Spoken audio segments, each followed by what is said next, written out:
Thank you, Amit and Wilfred. Our next speaker is perhaps someone who doesn't need any introduction, but I'll still make an attempt to give him one. Apart from being a stellar Stupasa actor, he's been an NCC cadet. He's someone who's received training from the British Army, the Royal Navy, and the Royal Air Force. He's been a teacher, a professor. He's represented India at the Young Businessman Conference in Japan. He has a degree in electronics, and he's also served as a cultural ambassador to India. Please welcome Mr. Madhavan.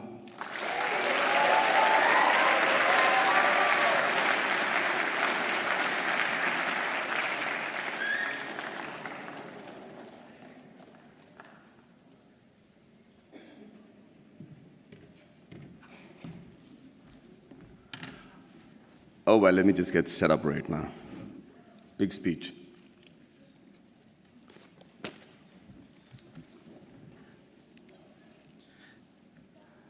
So, first of all, thank you very much for having me here at the Inspire series. It's worked dramatically. I'm already inspired to be addressing this really august intellectual gathering of people from Harvard, a place that my mother thought I will never reach. But you know what? A lot of people have spoken before me and eloquently and described their dreams for India and given figures and facts that either are skeptical and, like Mr. Wilbur says, aspirational. But I'm just an actor, and I'm going to just give you my dream shamelessly, because that's the thing that I can do best. And by that I mean, when we talk of dreams, we have one of our greatest scientists and philanthropists, Dr. Abdul Kalam, and he said something which is very interesting. He said, dreams are not what you have when you sleep. The true dreams are the ones that don't let you sleep. He said that when you have that dream once, it's a dream. When you have it twice, it becomes a desire. And when you see it for the third time consecutively, it becomes a passion, an aim, and a goal. And that is the passion with which I want to see this fantasy that I have for India 2030. And Abraham Lincoln also was a dreamer. And, but he said one thing that makes most sense in trying to achieve this goal that I have dreamt for my nation. He said, if I have 6 hours to cut down a tree, then I'll spend the first 4 hours sharpening the axe. There's a great philosophy in that. In this era of instant gratification, we just keep thinking we can achieve all these goals by just tweaking this, tweaking that. It's not true. I really believe that, that a missionary zeal is required to make that quantum change that can make 2030 what I'm dreaming about right now. And just let's look at India as a country. What a unique nation, seriously. Thousands of years old of culture and tradition, many invasions, being ruled for many years, and we still somehow managed to maintain our identity. We still somehow have managed to maintain our Indianness, our beliefs, our faith. And, there has been, we have our drawbacks. There is corruption, there is violence, there is differences between the different religions and sects and castes and everything. But I can't help but think, looking at India, at the geography, that we're not doing really that bad. Look at all the other nations around in the world. Look at our neighbors. Compared to that, there is somebody in India who's doing something right for us to be called a growing economy and being projected as the third largest economy in 2026 and the most educated and young nation in the world. And it's still functional democracy. So let's first accept the fact that there is some people in India with the right ideas and the ability to lead the nation to where we are today. Under that assumption, we are also very capable of finding very unique solutions to the problems that generally the world faces. One of them, of course, is the fact that we found freedom through non-violence and non-cooperation. Who would have thought that was possible? We have some other great... No, seriously, I mean, it was as radical a thought then as it is today. And one man in a loincloth with belief and faith and complete conviction was able to do that for us, Mahatma Gandhi. And it's an amazing country of people like Mahavir, Gautam Buddha, and Mahatma Gandhi, and then Bhagat Singh, who also had a dream. He dreamt then, 85 years ago, that I dream of an India where no infant cries for the want of milk. No youngster is deprived of relevant education, and no youth goes door to door finding a job. Sadly, it's still a dream today. And I dream of a 2030 when this dream becomes irrelevant.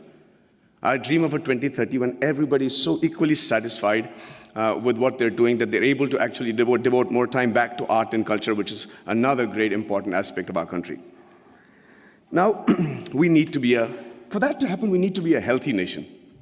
And when I say healthy, I remember preparing for a film of mine, which released recently, where I had to look like a boxer, and I had these, biceps and triceps that had to be there. So I decided just to work on the parts that is seen outside my clothes. So I was just working out on my biceps and my triceps and my shoulders. But you know what? I suddenly realized the strength that I had in my arms and biceps was not actually enough for me to look even fit, because it is disproportionate growth. It is the kind of growth that will not make you fit or strong, but actually make you look inadequate. And that is what is happening to India today. Everybody says we are the largest economy, we're going to be the most populated country in the years to come. And with economic superpower and supremacy in rocket and space technology, which I am privy to, and then the IT giants and smarter cities. But ladies and gentlemen, I really believe that more than smarter cities, we require smart villages.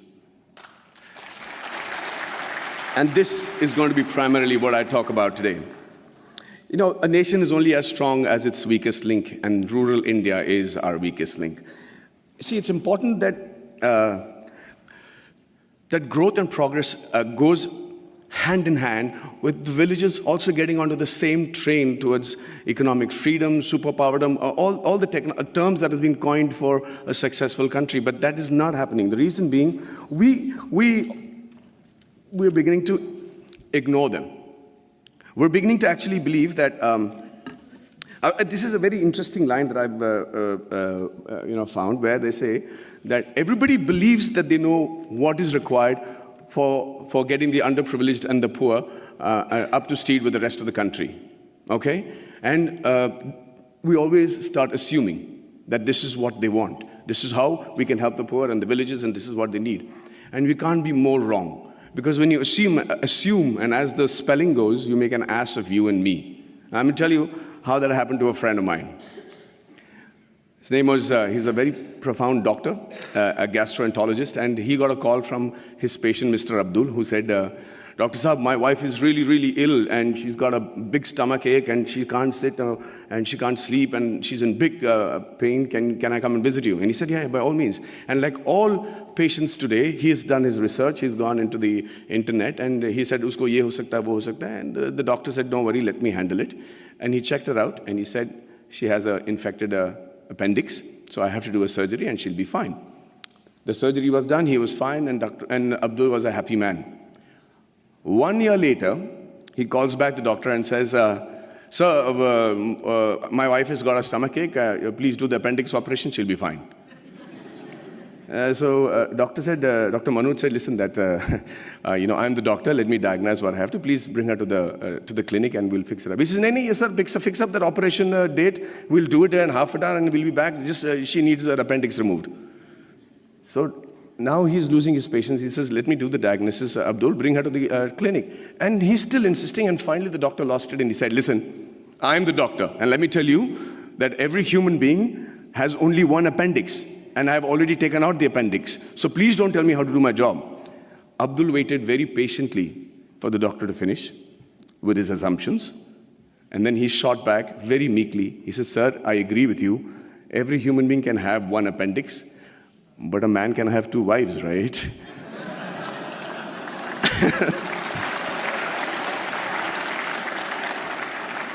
So when we start assuming what the rural India needs, we do what I think is most dangerous.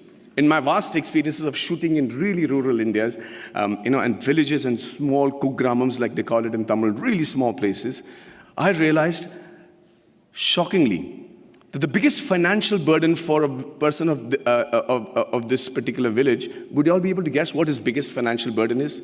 5 minutes? Hey, so I'm going to speak for 20 today. I'm going to reduce the number of questions. I'm prepared. Is that okay? Okay, so can you all tell me, anybody, quick answers, anybody know which is the biggest financial burden for a man in one of these small villages? Sorry? Theft. Health.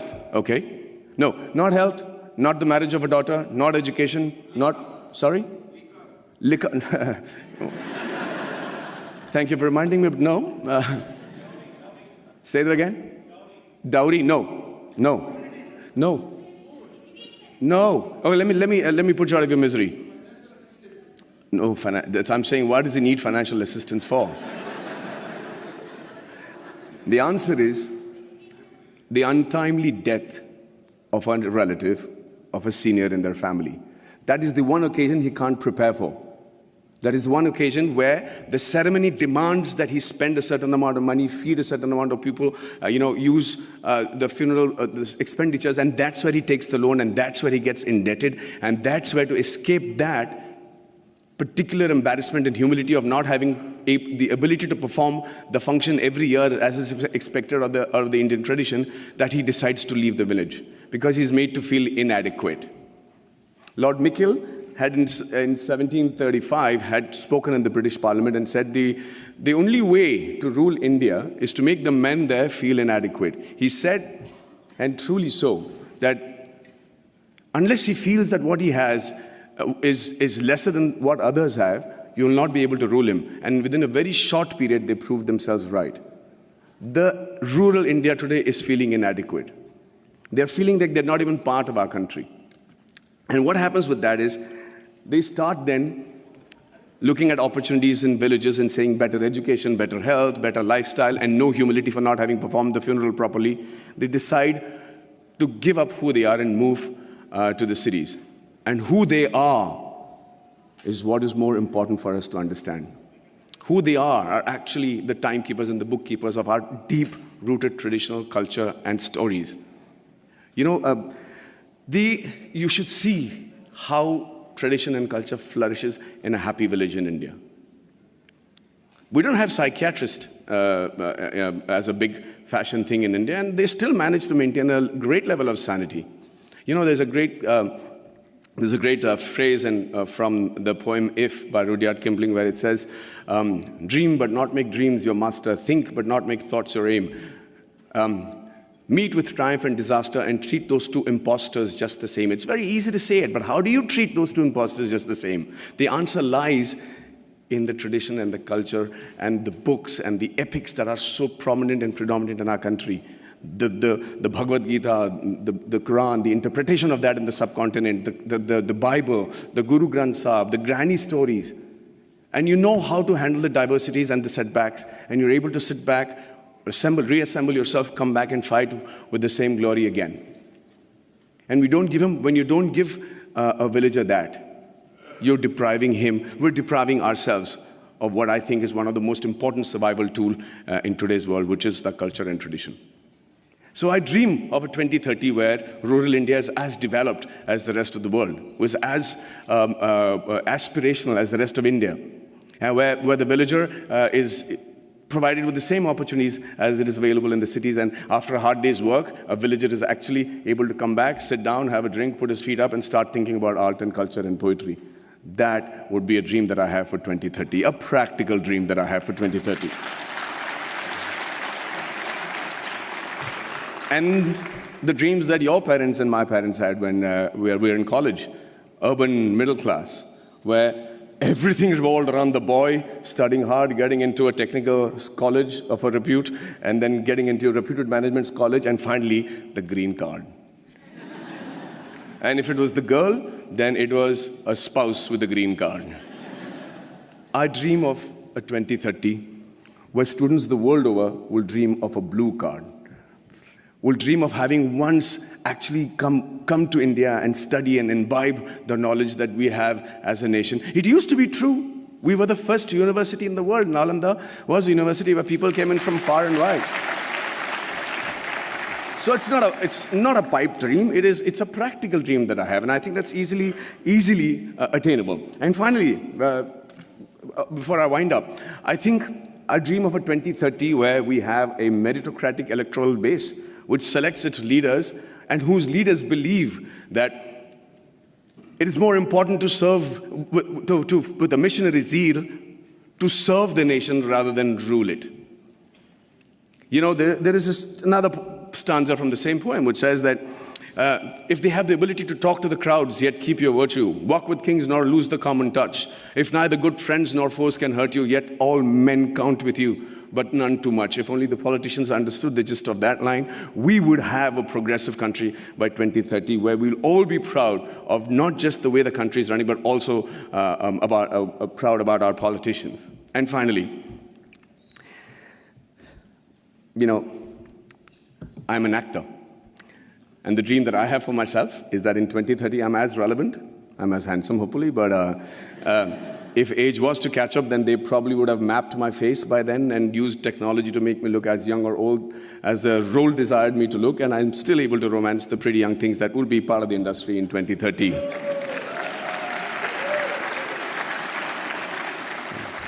Well, I see that's got many guys going, yeah. And finally, as an actor, I'm used and prone to dialogues. I love to speak dialogues, and I recently found a line that blew me apart, and I thought was a phenomenal Hindi film dialogue, where this great gentleman has said that whatever I am today, and all the achievements that has been possible by me, and what will eventually also be possible by me in the near future, is all because of my angel mother. Do you know who said that? Do you know who said that? Shockingly, Abraham Lincoln.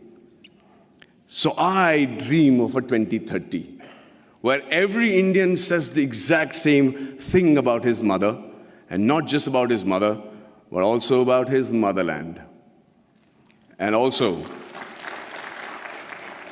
for the sake of posterity, about his mother-in-law. But hey, ladies and gentlemen, what do I know? I am an actor. Thank you very much for your patient hearing, and